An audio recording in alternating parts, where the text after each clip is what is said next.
Okay, so my name is Russ Derry. I'm the Director of Education at Epilepsy Foundation of Michigan, and this is our Learn and Share conference call. The topic is residential options for adults with epilepsy, and we're very pleased to have with us Linda Brown, who's a housing resource consultant with Community Housing Network. So, Linda, can you start by giving us a brief overview of the Community Housing Network, the programs you oversee, and your experience working with adults with disabilities or health conditions like epilepsy? Yes, absolutely. Good evening, everybody.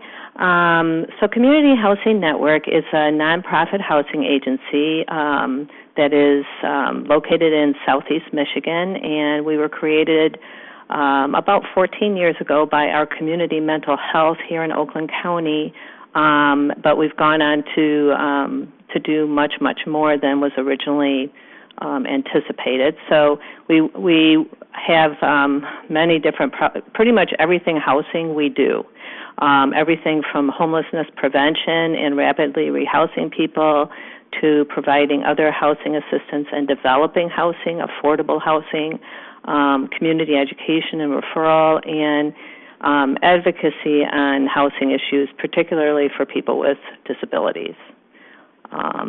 So a little bit about me. I am the mother of two young adult sons, Ross and Brian, who have autism and a variety of other medical health issues, including the fact that Brian has a seizure disorder and Ross has experienced seizures in his life. They're both nonverbal, but they can communicate using augmentative communication. And it was Brian that actually asked for a home of his own when he was going through his teenage years, and so I worked to set a house up for them. Ross deciding to move in at the last minute. So it's the two of them and a roommate, and they have full-time support. They've been living there for about 6.5 years, very successfully. And prior to my son's birth, I was an attorney, so it really felt natural for me to become an advocate for them and for other people. So over the last 25 years or so, I have attended many IEPs for, advocating for individuals with disabilities. I've been a member of our county parent advisory committee, sat on a variety of county and statewide work groups for post-high education, vocational issues, and living arrangements. Since coming to Community Housing Network 6 years ago, you might notice that half year after they moved into their own house, I went back to work. And in that time, I've become a certified MSHDA home counselor. I ran a first-time home buyer program and coordinated funds from a variety of public and corporate grants. I also administered the first and largest pooled accounts trust, pooled special needs trust in the state of Michigan, and I helped co-author the Getting My Own Address guide that we published. This guide is a comprehensive look at really the process of making a customized long-term housing plan for a person with any disability, although it was originally titled and addressed to people with autism and other developmental disabilities. It really is applicable to anybody with any disability.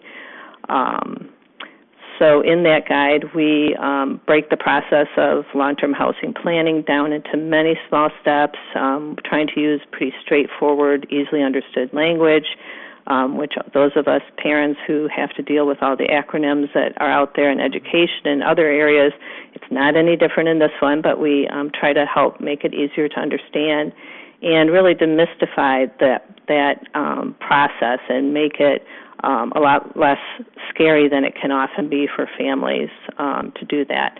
And we really strongly recommend making a plan for any time you decide that it's the right time to do it.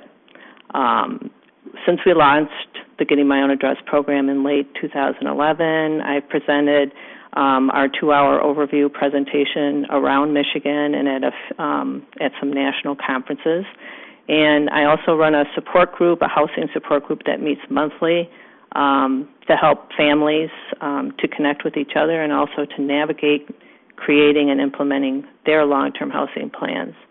Currently, I'm developing a 4-module in-depth training series that we plan to use to build a Train the Trainer workshop, and so get the knowledge of housing planning out to other areas so that families have people with local knowledge available to them to help them.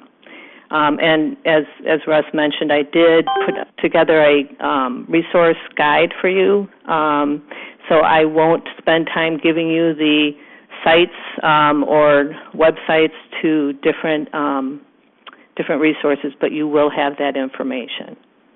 Okay, great. So let's start by talking about kind of the circumstances under which someone might be looking for a different housing situation. So there's a lot of different stages in life at which someone might be looking to change their current living situation. You might have someone who's been living with their parents and looking to get their own place, as was the case with your sons. Someone else may have just graduated and is seeking a roommate to share an apartment with, or another person may have experienced a change in their health and they need to have additional supports integrated into their living situation. So for this call, I'd like to focus on how you can plan for and make the transition to a new living situation. So whether you're on the verge of such a transition or if you just want to plan ahead, it can be helpful to develop one of these long-term housing plans that you've referenced. So can you talk a little bit about the key elements of a long-term housing plan and some of the resources that can help you to develop one? Sure. First, I think it's helpful to use sort of the guideline that we came up with in creating the Getting My Own Address guide, and really the centerpiece of that is creating what we call my plan, because we make a very strong emphasis on the person you're planning for, that it's really all about them. And so the 8 areas that we really felt strongly that people need to think about, explore, and try to come up with decisions on what their choices are for how to address that area include when you're going to do it, or when you're going to do the various pieces of this plan, putting it together, how you're going to pay, or basically the budget that you have available, what that person wants to do for fun, because I don't know anybody who wants to move to a different situation if they're not going to have fun, and it's all about work. What work they're willing to do and able to do in their new living situation, and then thinking about who will help them and being involved in that process of deciding who their supports will be. Also looking at, where do I want to live? What are the housing options that they can look at that meet their needs, and what are some of the features that they require or desire? And then who will I live with? Roommates, who's going to share my life in that living situation? And then thinking about adjusting and trying again, or making changes over time as people, some of the examples that you gave earlier, people's needs change over their lifetime. Right. And so their housing and their living arrangement may also change. If an individual in Michigan receives community mental health funds, the law requires that they use a process called person-centered planning, and the focus in person-centered planning is on that person. So again, it kind of works with how we develop the guide to really think about that person and what are their choices, what are their needs, what's their resources that they have available. And we also really think very strongly about not so much independent living, because that tends to tell us that they can do everything for themselves. And I don't know about you, but I don't do everything for myself either. So we really think about living interdependently for people with disabilities may mean that they possibly need a high level of supports or specialized supports, but they're still living in their community.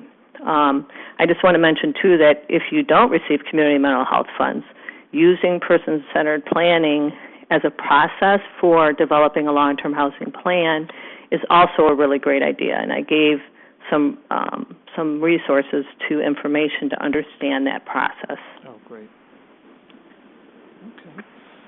So even if a person doesn't foresee a change in their living situation in the near future, they might be completely content with their current living situation, why should that person still consider developing a long-term housing plan?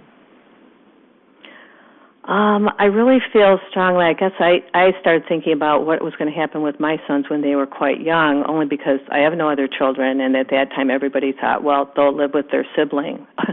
I think that things have really changed over time, and that's not the way that many people think about it. Number one, everybody should have their own life and not necessarily fit into somebody else's life.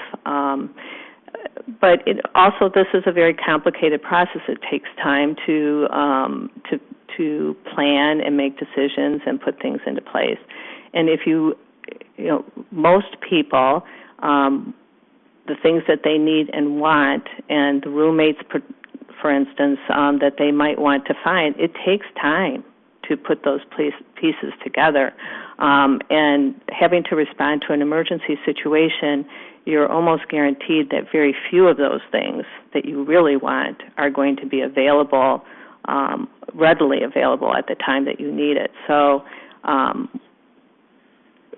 I just have to say that we at CHN, we've worked with people that, very happily live with their family for many years, and as their parents start to get older, they realize that, that's not going to continue necessarily for the lifetime of their son or daughter who have a disability. And it's always much less traumatic to have a plan in place and everybody knows what's going to happen than it is to try to react and lose, not only your parents but your home all at the same time. Right. And it's much harder to plan when you're under the stress of having a major life. Absolutely. I mean, absolutely. And it takes time to pull the pieces together and to really explore what some of the choices are. And giving yourself time to do it is very important, I think. Okay. And in terms of the Getting My Own Address program, is that something that is open to anyone? Is it something you have to schedule, or are there different offerings of that program? Is the resource guide available to anyone who needs it? Can you just talk a little bit more about the nuts and bolts of that program? Sure, I'd be happy to. Well, the guide is available to anybody, and it can be purchased online or and can be picked up at our office, or we can ship it. There is a cost differential, and that's, to be perfectly honest, it was the grant that we received to put the program together came out of the Autism Society of Oakland County, and it was part of the grant that families within the county would get, a break on being able to access that. So when you go online and you see that, that's the explanation for that. So the guide is absolutely available. We're working right now to put it into a flash drive so that it's, electronically available in digital versions. And so that should be available in the relatively near future, in the next couple months or so. The support groups, we have a contract with Oakland County Community Mental Health for a housing resource center that Community Housing Network runs, and we offer that support group as part of those services. But anybody is welcome to come to those meetings. Oakland County has been very generous about saying that we're not limiting it to just people in Oakland County. However, most of the resources we talk about are there, but we certainly can talk about other things. I also have worked with a number of other counties to go out and provide the overview presentation. It's a 2-hour presentation that kind of goes through the whole guide in general and then highlights some key areas like budgets and supports, and contract with an ISD or the CMH to come in and do that. With the funding changes that we're all dealing with now, we have to charge for that. I'm certainly happy to do that. And then I actually have been working with the ARC of Michigan, and part of getting my own address is part of their curriculum for their leaders in policy advocacy. So through that program, it would be accessible as well. And as I said, in the future, what we're hoping is that when we offer these in-depth presentations, that we'll spend more time on various areas, that we're going to do that in webinar format as well, so that people in various locations would have access to it. Oh, great. All right. So depending on the nature and severity of your disability, you may need some support with daily activities. So this can be either formally integrated into the living situation. It could be provided periodically by some external agency, or it could be informally provided by a friend or a roommate or a family member. Can you talk about some of the various supported living options and some of the resources available that can help provide the support? Sure. Well, again, let's think and keep in mind that we all live really interdependently, and so when we're planning housing, I just like people to realize that the individual doesn't have to be able to do everything. It may be that those skills are something that they will develop. So, for instance, initially when I started this program, I would often get the question, who is this program for? And my answer always is it's for everybody, because really it's just determining what the supports are that are needed and finding the resources to make sure we can get them in place so that anybody who wants to should be able to live in the community of their choice. So in terms of supported living options that are available in Michigan, right now, of course, the family home is still certainly an option, and not one that I'm trying to say people shouldn't use. And there's a time and place, and every family is unique for that. We also work with a number of people on supported living in apartments, whatever that level of support is that they need. I just wanted to mention that there are what is called intentional communities that are starting to be developed. There's one or a couple in Ann Arbor area. There's one that's developing in Lansing. And the idea is that a number of people with various needs might live, say, in an apartment complex in various different units, and work to have maybe one person that is the social person that kind of plans things for them all to do things together. There's obviously more to it than that, but you can certainly look it up under intentional communities. Often nonprofits own homes. Community Housing Network owns quite a large number of homes. And then the direct care is provided by a separate agency. Some homes are privately owned. My son's home, we purchased that home and put it in a limited liability corporation. There's other ways that you can do that as well.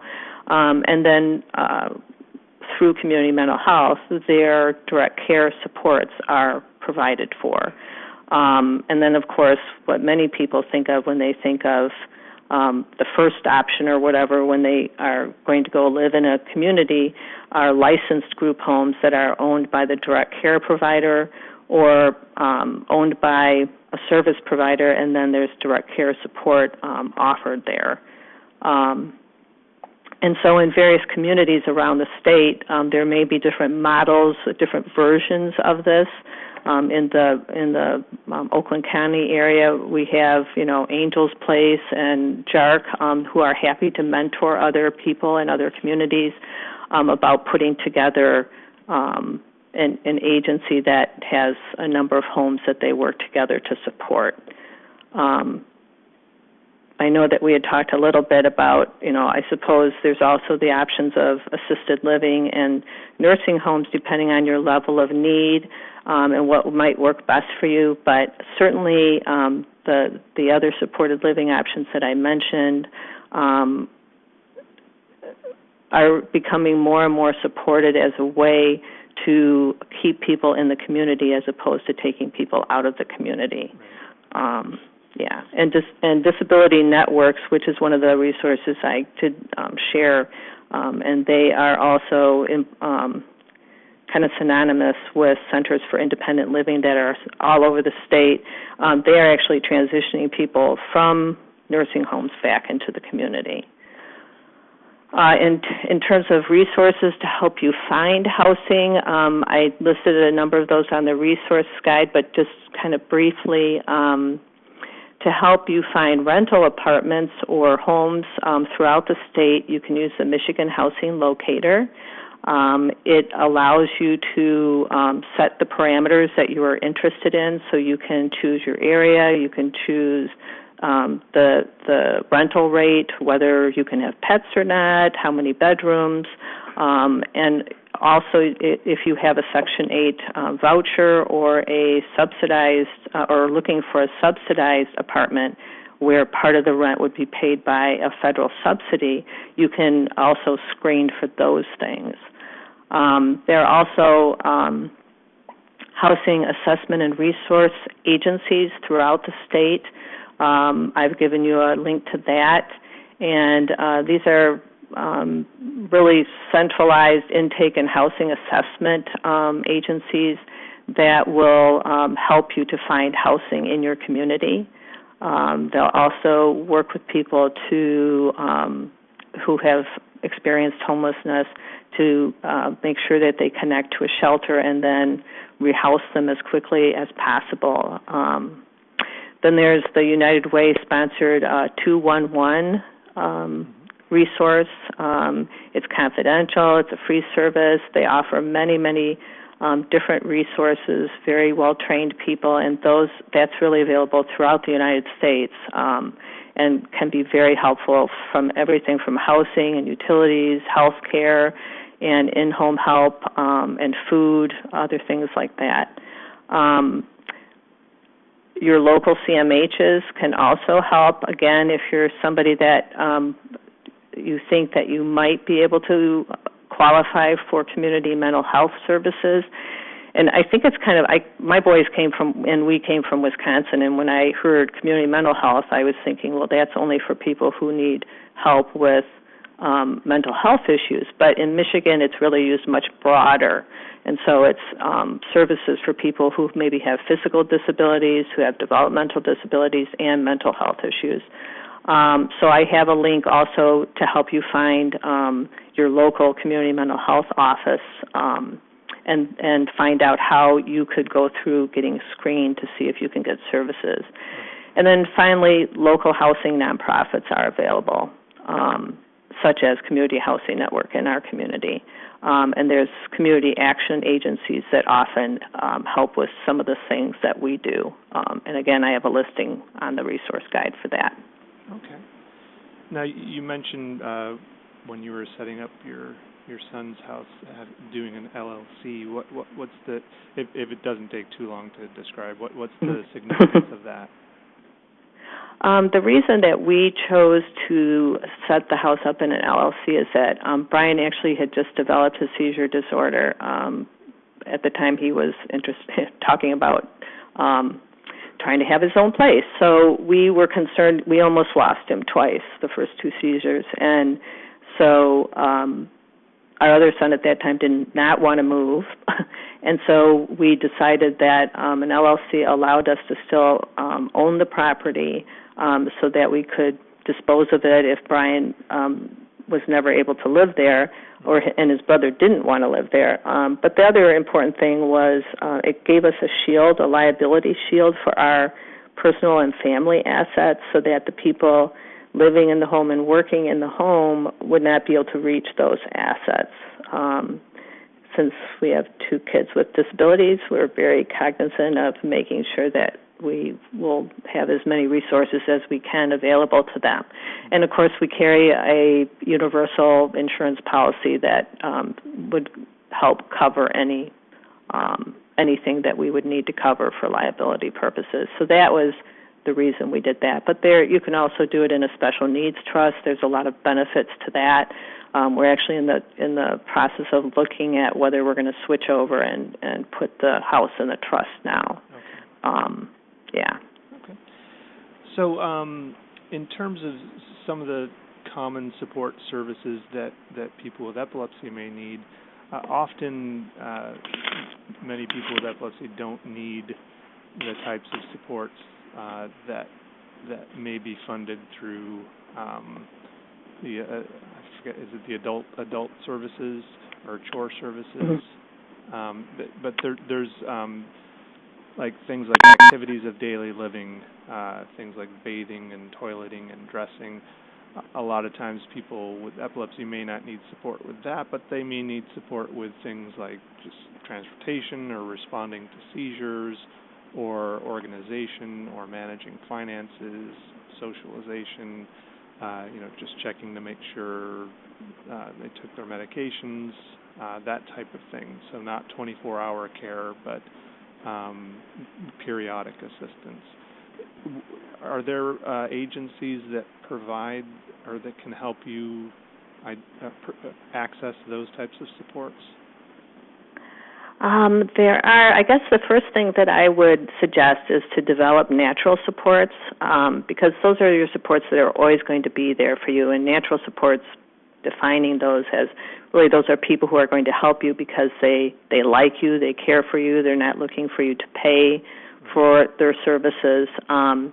And so, developing those supports through family, friends, roommates, faith organizations, social groups, work or school can be a really effective way to do it. But at the same time, there are these centers for independent living around the state. They're associated with the disability networks, as I mentioned, and they will work with people on learning how to do managing their accounts or their money and things like other skills to develop to live independently for people who can do more of those things for themselves. Obviously, also through those centers, you can meet people that, for instance, one person might be really great and love doing accounts, but another person is a good cook. So they could work together to help each other do that, and I know people who do that. The other thing that you can do is to use a fiscal intermediary to help manage self-determined budgets of people who are getting community mental health funds or adult home help funds that you mentioned, Medicaid staff, so that if you want to hire those people yourself instead of going through an agency, fiscal intermediary can be very, very helpful in terms of handling all the paperwork that has to be done and keeping track of the training that people have to be part of that. And they would help with the budgeting and all those sorts of things to make sure that they come together. And then, as I mentioned earlier, the intentional communities, again, trying to bring together people who have various skills to be able to offer those to each other. Right. How do you find a fiscal intermediary? Is that a lawyer? What type of people are fiscal intermediaries, and are there agencies through which they work? For instance, in Oakland County, there is I think it's called GTA or something that Community Living Services uses for their fiscal intermediary. Another agency, MORC, happens to use the ARC of Oakland County, who happens to have attorneys on staff, but they actually have staff that handle that program. And so there is a fee involved, but the fee, is part of choosing to have a self-determined budget. It's not something someone would have to pay above and beyond.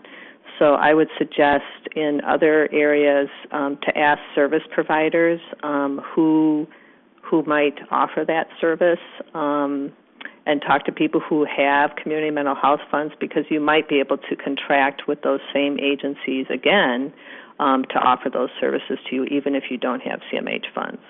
Okay.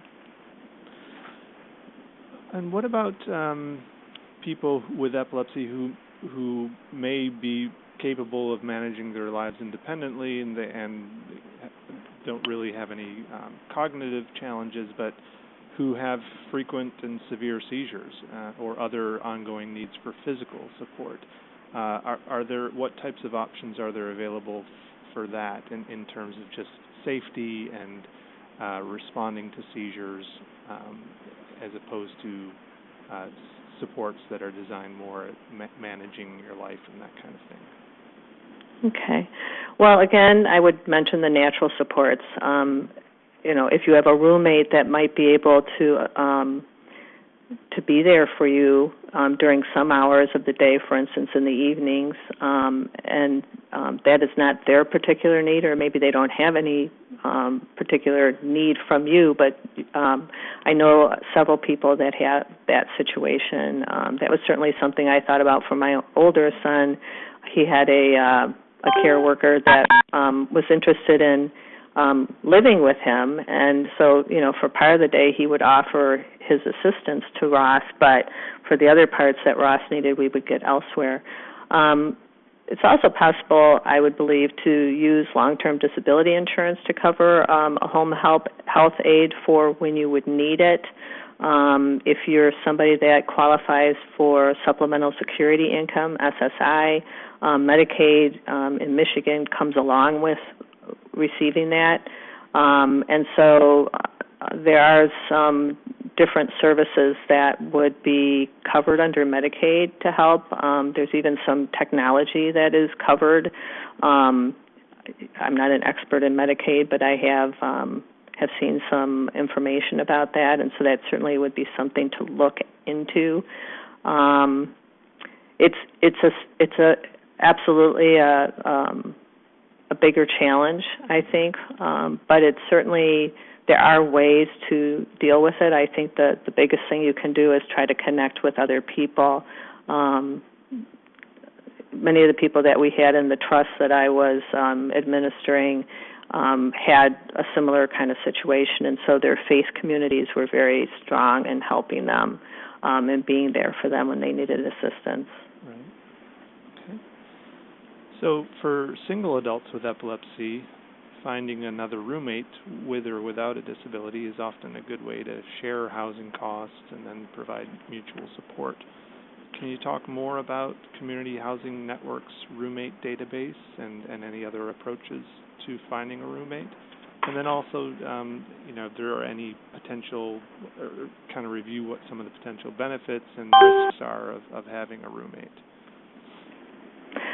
Okay. Well, the first thing I usually like to share when I'm talking to people about roommates is try to be open-minded when you're looking for a roommate, and think about common interests that the people will have, and also complementary abilities and needs.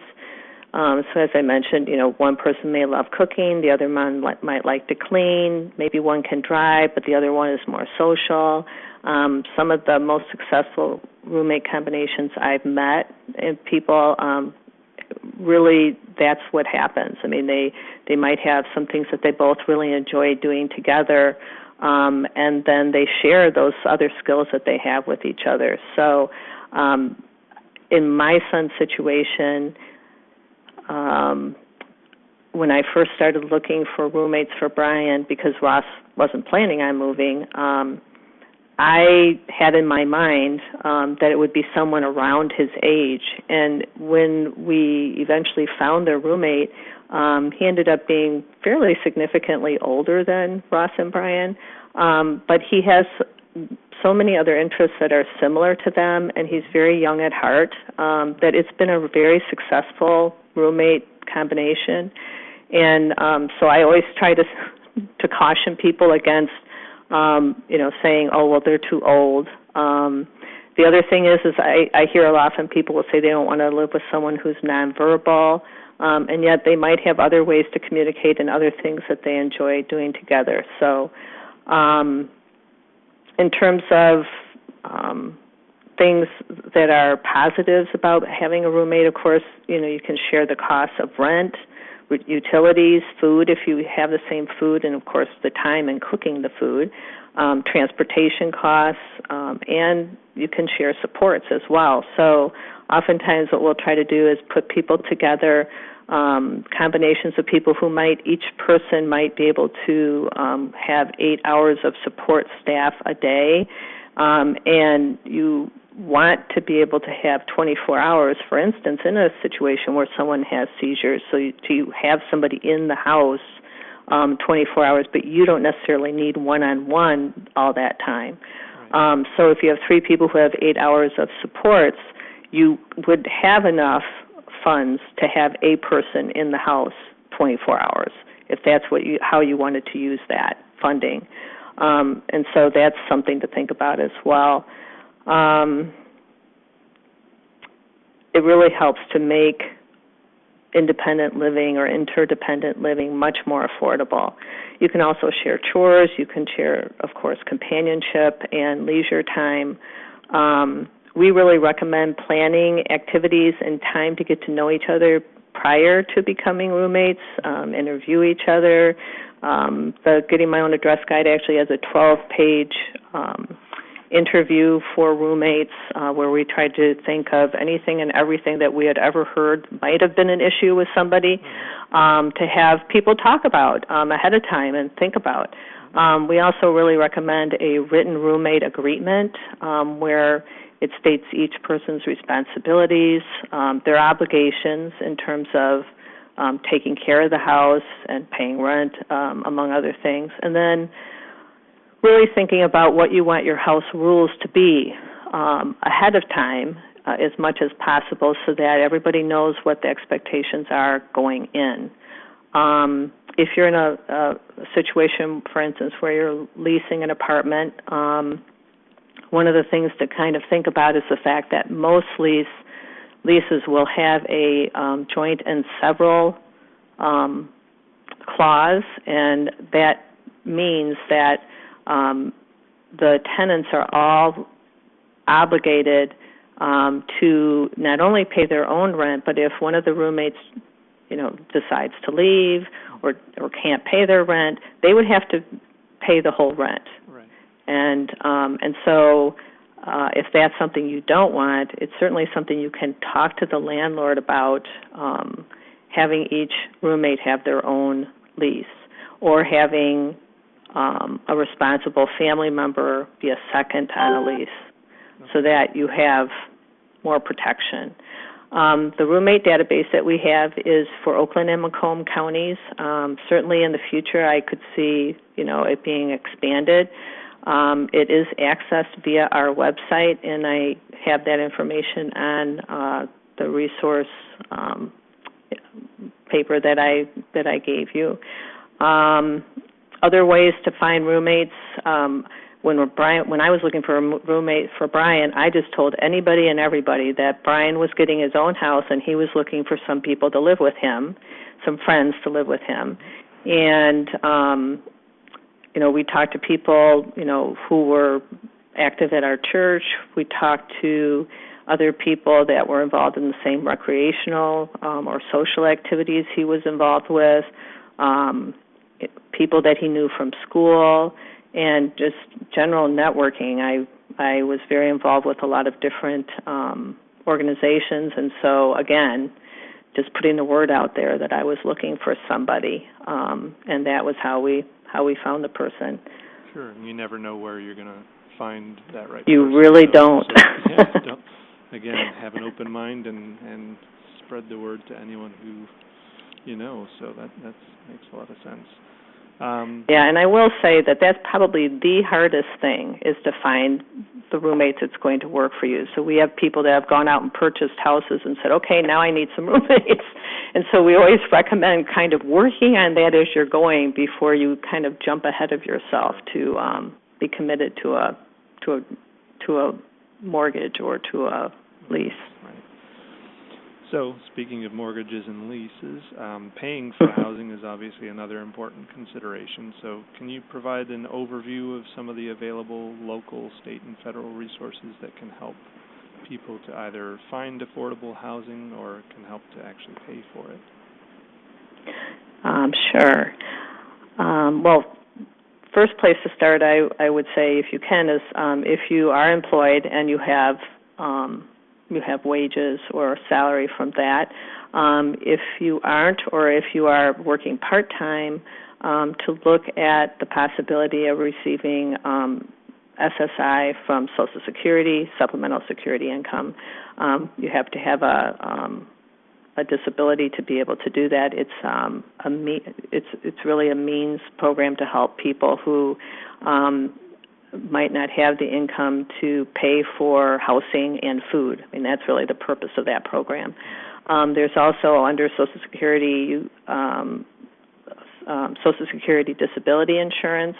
That's for people who have worked and paid their FICA into the program and would be able to receive the SSDI off of that, or if their parents have done that and their parents are either retired or deceased, they would be able to get the SSDI from their parents' FICA that was paid in over their lifetime. In Michigan, if you receive SSI, you automatically receive Medicaid.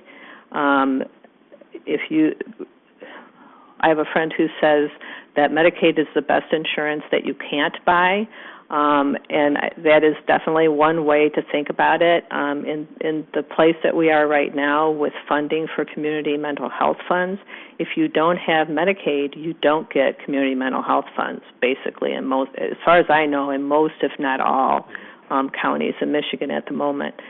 There just aren't general funds available anymore for people that don't have the Medicaid to help pay for those services. So it's very important to even access supports and things like that. If you can qualify for that, it's very helpful.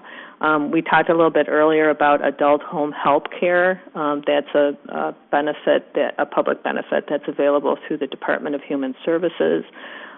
You now have to meet a threshold requirement of needing direct assistance with activities of daily living, like eating, toileting, transferring, bathing, grooming, dressing, mobility issues. If you need some assistance, direct assistance in those things, then they will go on to look at additional assistance you might need with grocery shopping, light cleaning, and things, and laundry and things like that. I mentioned a little bit earlier section or home choice vouchers, which in the past were called Section 8 vouchers for housing. We really call that the golden ticket, and the reason we call it that is that if you can get a home choice voucher, you will get assistance with paying your rent. And generally, the general rule is that they will have you pay 30% of your gross monthly income towards the rent, and they will, with this voucher, pay the remaining 70% of your rent. So that leaves that much more of your, for instance, if you have SSI, available to you for other expenses that you have. So that's a wonderful benefit. We have on our website a Section 8 alert list you can subscribe to on our homepage. And so if you're interested in that, that would be very helpful to you. You have to be 18 or over. And people who receive SSI are, by definition, considered low income and eligible, but certainly other people are as well. And because you have a disability, you need help with signing up for that. There are agencies like the Centers for Independent Living that will help you to fill out those forms. There are also rent subsidies available. For instance, Community Housing Network has received money through grants with HUD to develop housing, and so we have scattered site houses where each of the 3 roommates that live there has their own lease, and they each get a subsidy so that that rent is affordable for them. And affordable is defined as 30% of gross monthly income, which with rents being as high as they are right now is very much a great help. There are also down payment assistance and other assistance for home buyers. I mentioned earlier that I helped run a first-time home buyer program. There's certain funds that you can get out of HUD, and they help people to be able to afford becoming a home buyer. So there's down payment assistance. There's also rehab assistance with the house that they purchased to help make it energy efficient, and there's no cost for that rehab. And then we used a lot of other programs to help bring the price or bring the mortgage down for the person that might be trying to buy their own home. Another good resource is rural development funds and loans because they are lower interest rates, and they also will consider your medical expenses for people who have disabilities. So if you have months that your medical bills are quite high, they can adjust your mortgage payment, which can be very helpful. Another possibility for helping to pay for the expense of housing is, short-term and long-term disability insurance would be something you might be able to get through your employment or that you could purchase. And in the Getting My Own Address guide, there's many, many others listed. But those are just some of the major ones out there. And are many of these resources accessible through MISHDA or Michigan State Housing Development Authority? Do they oversee a lot of these things, or at least help you get in touch with many of these programs? I would say, so for the Social Security, you would deal with Social Security for that. And DHS has many of the programs. I didn't mention, they do the bridge cards for food stamps. They administer adult home help. One of the other resources that is on the guide, or on the reference guide I gave you, are public housing authorities. And so public housing authorities are in every county, and they're a great way to find out about Section 8 and subsidized apartment lists and affordable apartment lists. MISHDA has also their own vouchers as well, and so you can contact them. They also have on their website, and I have that listing there too, different housing agencies that you can get a hold of in your area. I'm trying to think any that I didn't talk about. Yeah, there's a lot. Yeah, there's a lot out there. Like with any disability, people with epilepsy are often subject to sudden changes in their financial situation, like with a loss of a job or a loss of insurance or medical expenses. What are some basic tips to help people avoid foreclosure, eviction, homelessness, or other housing-related consequences of financial hardship? Okay. First thing I would say is make a budget before you sign a lease or buy a house to make sure you can afford it. And, of course, that doesn't take into account a situation that you didn't anticipate, but it's amazing how many times people think that they can do it or it will work out somehow, and it doesn't. Always pay your mortgage or your lease payment on time and in full. Paying something else and thinking you'll catch up on that is never a good idea. It's a good way to get evicted if you're in an apartment. I strongly recommend that you read the lease before you sign it, and if you're not sure or you don't really understand it, to try to find somebody, again, using these community action agencies that I have on my reference form, the Disability Network agencies, to help you to make sure that what you're signing is something that is legal, that they don't include things in there that shouldn't be in there, and that that you understand what your obligations are, because it is a contract, and because you have a disability, it doesn't get you out of meeting those obligations under the lease. I do have on that reference form a reference to a tenant and landlord practical guide that all the public libraries should have as well, but you can download it, and it has all kinds of information about leasing and what your rights are, and what has to happen for someone to legally evict you and all of that. So that's a really good resource.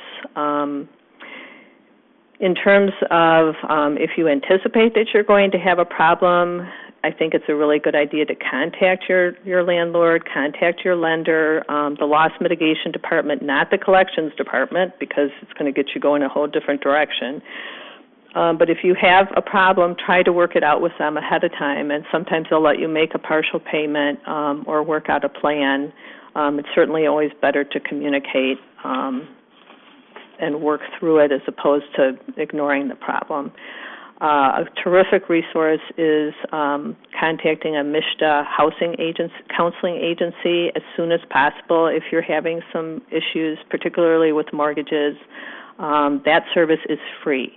So there are a lot of special programs out there that have been developed over the last several years to help people who are having problems with their mortgages or paying their property taxes, things like forward, HARP refinancing, making home affordable program, and those people know those programs well and can help you, guide you through the application process.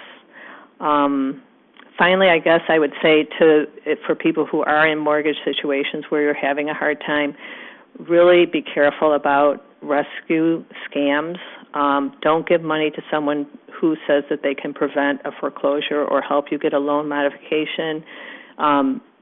It just doesn't work that way, and you can go to a MSHDA agency and they will help you for free. So anyone that tells you that they need money so that they can go then and get that for you is not going to do that. Also, don't sign any paperwork that you're unfamiliar with or sign over a deed to someone in exchange for them helping you, because you shouldn't need to do that as well. Okay. So before we open it up for discussion, did you have any closing thoughts or words of advice that you wanted to share? Wow, there's so many different things you could say. I guess I would say as a parent, my sons moved into their own home when they were 18 and 20, and that was because that's what they wanted to do. And they have a pretty high level of care, and it's just been amazing to me how much they have matured and how much they now do for themselves. Really in so many ways how much better our relationship is just because I actually get sleep now and I didn't. So I would say to not be afraid to try independent living. I certainly wouldn't say it's easy, but I'm glad that I did it when I'm still here to help kind of navigate things and make sure things are set up right. So independent housing can be such a blessing, really, to everybody. Great. Well, thanks for all the great information. We're going to open it up to discussion now, and hopefully others can share their thoughts and experiences and ask any questions. So I'm going to unmute the lines right now. So I'd love it if a few people on this call could share their experiences with the quest to find the right living situation. What's worked well? What challenges have you faced? What resources have been helpful? Would anyone be willing to share kind of your experience with this process? Go ahead. Sorry, this is Kathy. Right now I'm going to be 45 in July, and my son, he's going to be 18 in April.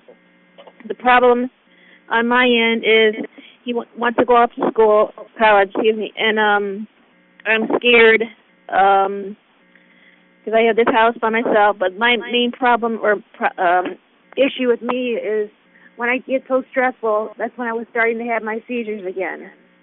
And what I'm looking at is, Linda, do you have anything that can start, or you have help with home repairs? Yes, actually, again, the information that I was sharing with you about some of the HUD funding that's out there, individual municipalities in your county can apply for that money, and some of it can be used for repairs. Where do you live, Kathy? Do you mind sharing that, just general county? Wayne County, and I've heard about this HUD HUD stuff at the several meetings I've been to, and of course, just like when I was younger, my mom dealt with HUD, and she was really in a bind because of what they try to do to her. She was paying everything back, but I'm never going to trust them because, yes, I know you have to pay it back, but as soon as you miss one payment, they're going to start taking these houses away from people, and I don't trust them. Okay. I would prefer to, if you could tell me is there anybody out there that be willing to work to help with repairs? You know, I'm even wanting to go to some type of place that would show me what type of work can be done and teach me how to do work on repairs and stuff. Okay.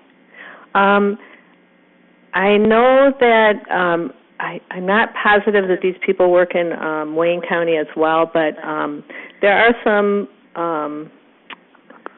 nonprofit groups that will go out and do repairs for people. And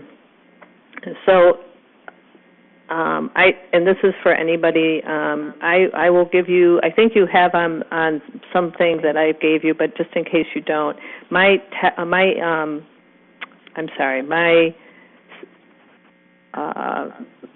email address is lbrown at CHN as in Nancy, INC.net. And if you can send me an email reminding me that that's what you're looking for, I will try to send you some of those contacts and see if they would work in your county. Okay. Okay. And I can ask, we property manage in all three counties, Oakland, Macomb, and Wayne, and so it may be that we might be able to work something out through some of the contractors that we work with. So we'll see what we can do. Okay? Okay, thank you. Oh, you're welcome. Okay, just before anyone else says anything, I'm hearing an echo sometimes that happens when people have us on speakerphone. So if anyone has us on speakerphone right now, if you could go to or change to actually holding the headset, because I think that sometimes creates an echo. Okay.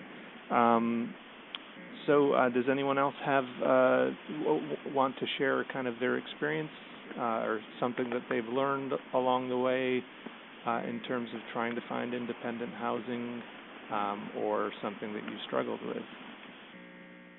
Well, this is Marissa. Yeah. And, Linda, I will be emailing you as well, just like the young lady had said about the home repair. But what I want to share also is you had spoke on the long-term home health aid. And I want to share an experience that I just had maybe about 3 weeks ago. My daughter and I, we had signed up for there's this company that they have home health care, and where my daughter helps me out a lot, and she could get paid for it.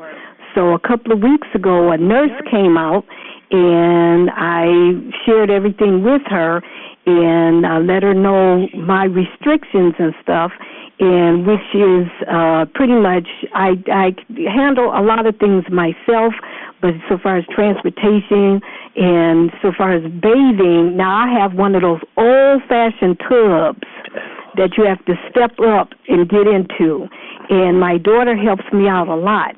So I shared with the nurse, and then there was various other things.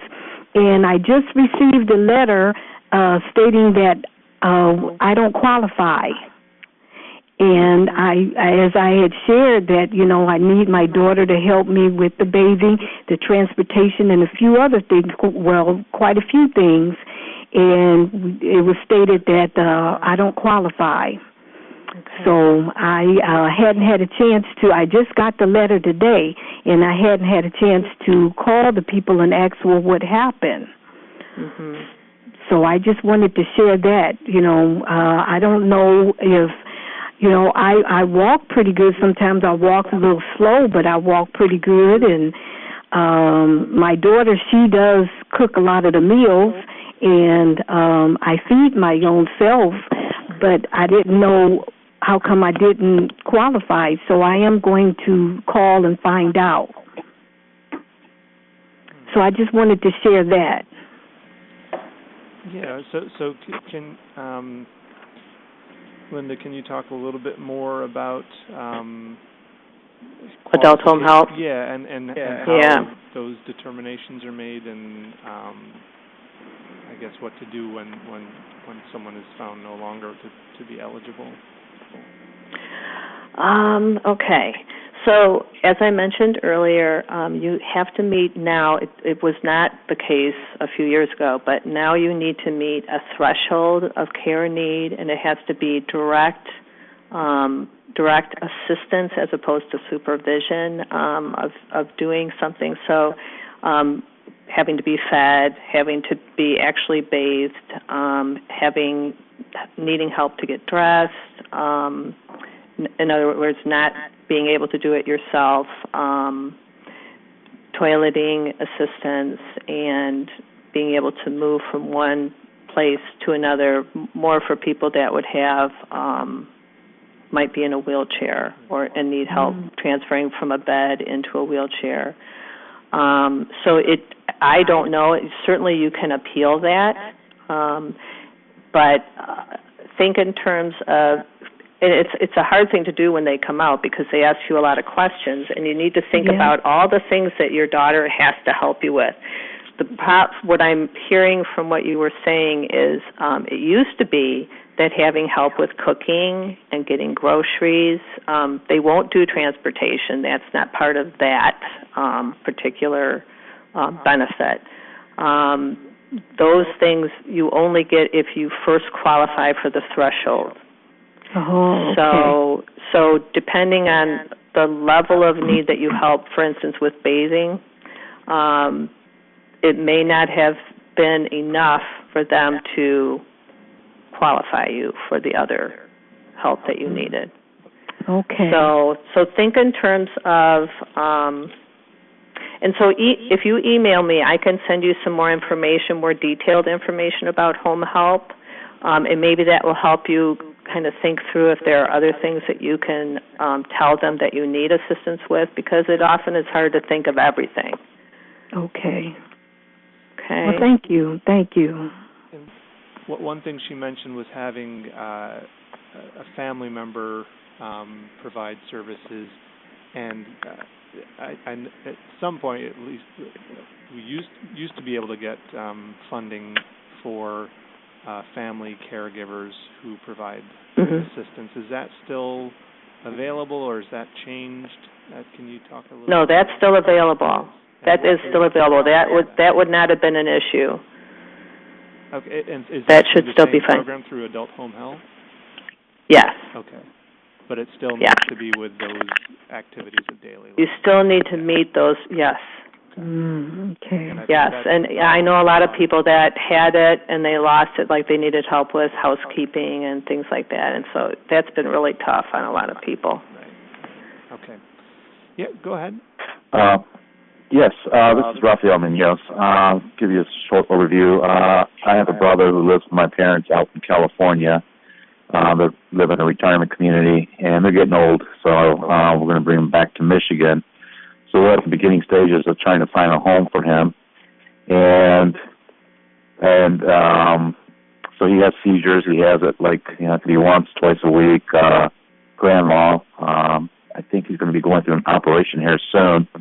So, at the beginning, you mentioned something about intentional communities in Ann Arbor and in Lansing. Can you explain a little bit more about that and what you think about them? They sound very interesting to me. The one in Ann Arbor is much further along in terms of development. It's actually operating. One of the things that I think is really nice is that they involve the families a lot. So they have social get-togethers, and the families and extended families are part of that. And so as family guardians maybe pass on or are not able to fulfill that function anymore, what they are seeing is that siblings of other people in the program who have met them through this program are now stepping up to kind of be there for them. So my understanding is that they have two areas that they've built intentional communities. One is using apartments. And so I believe people live like 1 to 2 in an apartment. And then the parents pay $100 a month towards an apartment for a person who is in the same complex and acts as the person who develops social activities for all of the people in the group that live in that apartment complex. So they, have movie nights together if they want, or other things. The long-term goal is to integrate with the other people in that apartment complex as much as possible. And then they also do it within a condominium community where families have purchased condos, and they kind of have the same situation where they do social things together, and then those two groups also do it. And in that situation, I think it's Catholic Social Services that happens to be providing the direct care. And there's all different levels of care for the people who live in those communities. And then the one in Lansing, well, there's actually intentional communities out there for people that just share interests. And so it's kind of a natural thing, I think, for people who also maybe have different disabilities, but they share the same life in many ways as well, that they might want to be in proximity and to be able to spend some time together, but also to be in the community. So the one in Lansing is, I don't believe that they've actually implemented it yet. I think there's a lot of families that have been meeting to try to put one together, but there are intentional communities in Lansing for just, people who share particular interests. So there are some already operating that way. Okay. Go online, you can. There is a national organization for intentional communities. So if you're interested in learning more about that, you can look on their website as well. Okay. Around what age group are they in? I mean, my brother's around 46 years old, so I just wondered. I believe it's a broad age group, but I'm not positive. Because that's kind of HIPAA information.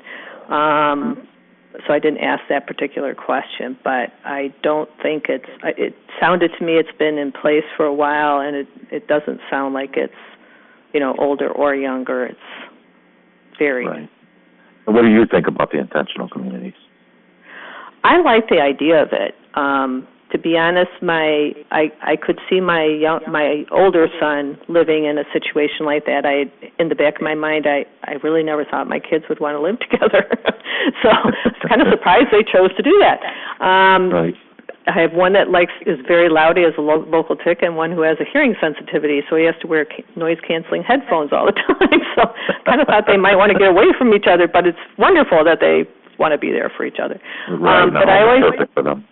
Yeah, but I like the idea that in the back of my mind I thought a condo, if we got a condo for Ross, that they had a social center that people did things together. It would be a way for him to know other people that live there and to kind of develop that natural support. So the neighborhood they live in happens to be the neighborhood that they grew up in, and so people do look out for them there.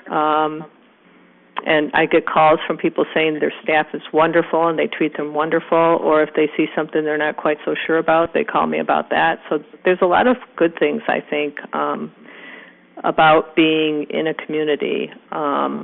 And I think one of the hardest things that we've experienced, and I hear from other parents, is trying to keep them involved socially can be really challenging as they get older and you've left the school situation. And so having someone who's actively working to put together social activities that are of interest to the people that live there, I think is a really good thing. Mm-hmm. Absolutely. Well, thank you. You're welcome. Great. Other questions or comments or stories people want to share? Yeah. Well, this is Jim. I really appreciate the presentation and information. It's a lot to think about, and that's what I'm going to need to do for it to sink in. Is there a way to follow up if we have questions tomorrow or next week? Is there a way to follow up either with you or with Russ there? I mean, do you mind if we email questions? No, that would be fine. Yeah. I will be honest with you, I might not, depending on how involved they are, they might not turn around super fast, but I'll do the best I can. Yeah, I appreciate how busy you are. Yeah. And will you be sending those emails via email also? I know you gave it once, but I didn't have my pen ready, so I didn't get it. Oh, I'm sorry, yes. So my email address is lbrown@chnInc.net. Great, thank you. Okay, and I meant to share that we have, for the Getting My Own Address program, we put out an e-newsletter, and so you're welcome to subscribe for that on our website. I do have that on the reference sheet, but and then we also send out a notice on our support group topics and the what we're going to talk about and who maybe we're having come in to speak. And if you would be interested in that, that's also something you could subscribe to on our website. If you're on our homepage, at the top of the homepage, there's a red banner across it, and one of the pull downs is subscribe, and so you can go there and then choose what you would want to get. So that way you would be hearing more about this topic. And how do we access that homepage again? The website is www.communityghousing.network.org. Housing Network. Thank you very much. Oh, you're welcome. Linda? Go ahead. Yes. How would you get that the guide for getting my own address? If purchase you it online, purchase it online, where do I go? You can purchase it online, and it is the link is on that reference form that I gave you, but I can give it to you here. It's it would be https://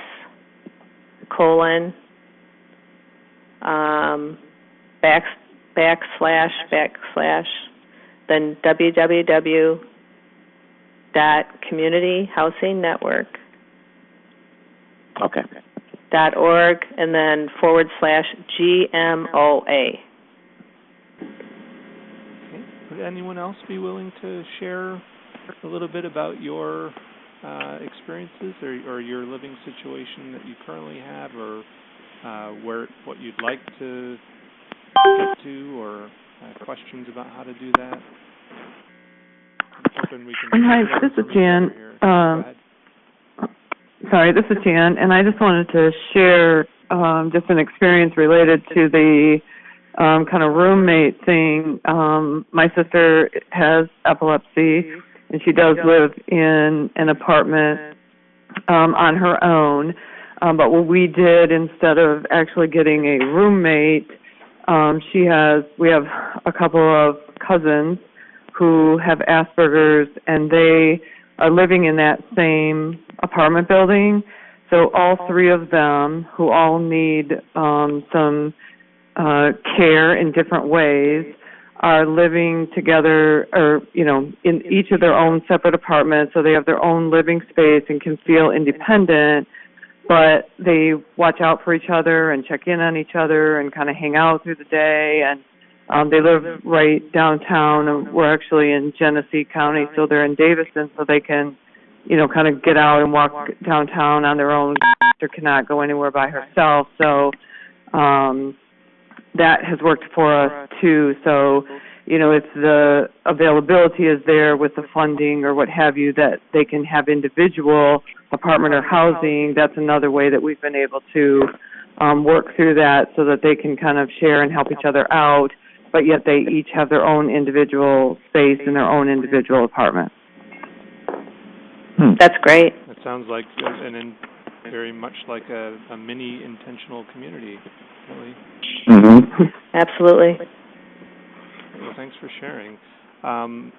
Any questions for Jan about how that worked, or anyone else who wants to learn more about how that was able to work, or anyone else want to share successful living situations that you've managed? Go ahead. Jan, how were you able to budget that? Or how was she able to budget? So, this is a HUD, housing. It's an apartment. It actually used to be a senior living where it was the rent is determined based on your income, and my sister is completely on SSI. She doesn't work at all. That's her only funding. So she's paying like $180 a month for this apartment. So it's subsidized. That's what a subsidy is. Yeah. So one of the ways that you can find a subsidized apartment is by using that Michigan Housing Locator that I mentioned earlier, and it screens for subsidized housing. And a subsidy like that is one that is attached to the apartment or to the unit. So as long as she lives in that unit, she'll have that subsidy. If she was to move somewhere else, it wouldn't go with her. So the nice thing about the Section 8 is that you can move and it can go with you. But they're both great ways to have an affordable housing. Okay. Something definitely to look into that. Absolutely. Thank you, Jan. Thank you. So has anyone successfully used seizure response dogs or any kind of seizure detection and alert devices or other strategies like that to maximize both independence and safety in a new living situation? Has anyone had any experience with using those, and how's it been so far? No. What was that? I was just answering no, I have not. Oh, okay, got it. I didn't know they even existed. Yeah, I mean, I can certainly, if you're interested, you can just give me a call or email me. I can tell you a lot more about them. There's a lot of new devices out there that can help to detect seizures and then alert someone that you've had a seizure. There's even one that there's an application for one that the national office is giving some away. It's called the Embrace Watch, and so there are many different varieties now. Most of them are designed to detect tonic-clonic seizures or grand mal seizures because they're motion-based detection. So complex partial seizures would be a lot harder to detect, although there's some indication that this Embrace Watch might be able to do that because it measures other things besides just movement. Also, again, some people have used seizure response dogs as a way to detect seizures and then potentially alert others that you've had a seizure. So I just wanted to find out if anyone has used any of those devices or approaches yet. Russ, this is Kathy. Yeah. You know about my vagus nerve stimulator, right? Yeah. Well, because of the change in my I think my age and living, this machine hasn't been working that well because my seizures are the lower ones, and because of my stress, I get them. Like if I'm sitting right here listening to you guys, I can go into them and I can go right out real quick. So is that watch something that would detect it? that I had once? There's limited information available on, because it's a new device. In theory, it can do that because, for instance, there's it measures electrodermal activity, which is changes in perspiration, basically, on the skin, and that can, during a complex partial seizure, some people do have minor changes in that. The question is, how sensitive is it, and how does it work in practice versus in the laboratory? So that's kind of yet to be determined, but it has the potential to help with that. So a good thing to do would just be to apply for one, and while they're still available for free through the national office, and then they may be able to put you in touch with someone from the company who can kind of give you more guidance on how you might be able to use those. So, Russ, has she had her VNS battery tested? Maybe it needs replacing. Right, that's good. Yeah, I've had. Excuse me. The thing is I had it when they first came out, which was the size of a silver dollar. And then a year afterwards, they said that a new advanced one came out, and they changed it. And I wish they never would have messed with it, because I feel this newer advanced one doesn't work as well as the older one did. And because as I've tested myself, the doctor said that these will work better than the older ones. And when he turned the battery up, my voice would change, kind of like what it's doing now. But I think it's just the stress on me that's making me have these milder seizures, and the machine doesn't seem to work as well unless it's a grand mal. And I've had it tested, and they said there was nothing wrong with it, but I don't believe that. I can feel them coming on, and the more I get stressed out or the more I get worried about stuff, the more the seizures will occur, just like the smaller ones. And they can occur within a few seconds, and I can come right back out, but my memory is lost. And I just hate that. Yeah, and some of that may not be related to the device. It just may be that your seizure patterns are changing over time, because there are changes, hormonal changes can have an influence on that. So there's a lot of different factors that may be involved that may not be related specifically to the device. But any other questions? We have just a minute or two left. I do have a question going in the completely opposite direction. Sure. My daughter is currently living in a group home and needs a lot of care because she has intellectual, physical disabilities and multiple seizures and multiple types of seizures daily. And I'm wondering if you are aware of any specialized group homes or any provider that does a particularly good job with clients like that. What area do you live in? Oakland County, West Bloomfield. You live in Oakland County. I do not, but I can see if I can get any information from some other people to see if they would recommend anyone in particular.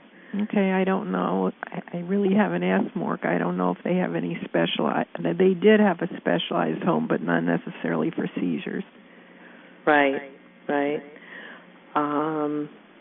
I think, I know that the provider that we use has homes where a number of people have seizures, and that's Progressive Lifestyles. Oh, yes. So, and I know they're well thought of, but I don't know that there aren't other providers that would also be good. Have you found that the Oakland County Community Mental Health funding reductions have affected CHN as well? Oh, yeah. Everybody has been affected. Could we advocate for everybody on the line to write letters to the legislators, governor, Dick Lyon, et cetera? Yeah. Because the funding is totally inadequate? Yes. yes, I think that, as a parent, I've been up in Lansing, talking during public comment to explain, the difference and what it means to my sons. And I have certainly urged other families. There were a number of families there that had purchased homes and were ready to have their sons and daughters move into those homes, and the funding was pulled. So now they own homes that they had to find other people to rent to so they can at least continue to pay the mortgage and the taxes on it. But it was something that, and I think that they're appealing it because it was all approved for them to be able to move, and only because of this funding change, it was taken away. So, and McDonald's just is going to raise their minimum wage now to above the state's minimum wage. Yeah. Today was announced. Yeah, I mean, personally, I think it's a travesty that we have exceptions for direct care workers to make less than minimum wage, or less than a working, not less than minimum wage, but less than. In Macomb County, they had a policy of people making a living wage, but they accepted direct care workers because, of course, that's subject to whatever Medicaid allows. Never heard of that. Yeah, it was something that happened, I believe, last year. So absolutely being aware, I think, of what's going on with CMH, and even for those people whose sons and daughters are still at home, who've just almost lost all supports. It's a very difficult situation. So I think anything that we can do, what people here are suggesting is, if you can meet directly with your senator or your representative, have them meet your son or daughter, have them see where they're living and what those supports mean to them, so they can really get an idea, especially the newer ones who really are having to learn a lot, just becoming a new representative and understanding all the complex funding. Do you recommend any, I'm sorry, no, go ahead. Just one more question. Do you recommend social workers or someone that can help in that respect too? If you're involved with community mental health funds, so if the person has a disability, and for instance in Oakland County they're screened through Common Ground, and they decide that they would be eligible for community mental health funding, and they have Medicaid, which they have to have now for it, they, depending on their needs, they would get either a caseworker, who would typically be a social worker, or a supports coordinator, which would be the same to kind of help with that person-centered plan that I talked about earlier, where they decide what goals and objectives they want to work on and use their funding for. And, yeah. And even though it can still be done without being through community mental health, but it certainly is harder. Yes. And unfortunately, there's a lot of people who don't qualify for those funds who still need support. So, yeah. Okay. Could you give your email address one more time, please? Sure. It's lbrown@chinc.net. And I guess I should also say that this month, for those of you who are more local, Community Housing Network at our support group, which is the 21st, I'm going to give the 2-hour overview presentation of getting my own address. So if you are interested in hearing that, you're more than welcome to come and just give me a RSVP to let me know that you're coming, so I have enough handouts. Great. And where will that be located? It's at our office in Troy. It's 570 Kurtz, Kirts Boulevard in Troy. Thank you. Sure. All right, Linda, thank you so much for your time and for all of your expertise, and really appreciate it. And I learned a lot, and I'm sure everyone else did too. So, yes. And let's give me a call too, folks, because I mean, maybe I have no idea if this is even possible, but maybe we could help to start get momentum towards some kind of intentional community for people with epilepsy. Maybe that's something we could try. I think it sounds like it's something that's largely driven by the people with epilepsy and family members, or the people with the disabilities and the family members, with some support from other agencies. So maybe that's something, if we get enough people who are interested in that kind of concept, we could work with, various agencies and kind of share our different expertise to put something together. So, but again, you can't do it if we don't talk to each other about it. So that's true. Let's get together and try to think about ways to do that. I know we've already have a small core of people who Jan Thompson, who spoke earlier, is one of them who have met to kind of discuss this whole idea about what can we do to help our adult children with epilepsy, socialize and to plan for the future and that kind of thing. So we could add to that core, and who knows what will come out of it. So. Okay. That would be wonderful, and if you do that, please let me know so that I can share it with other families. Yeah, absolutely. All right, well, thanks, everyone. Have a great weekend, and we'll talk to you soon.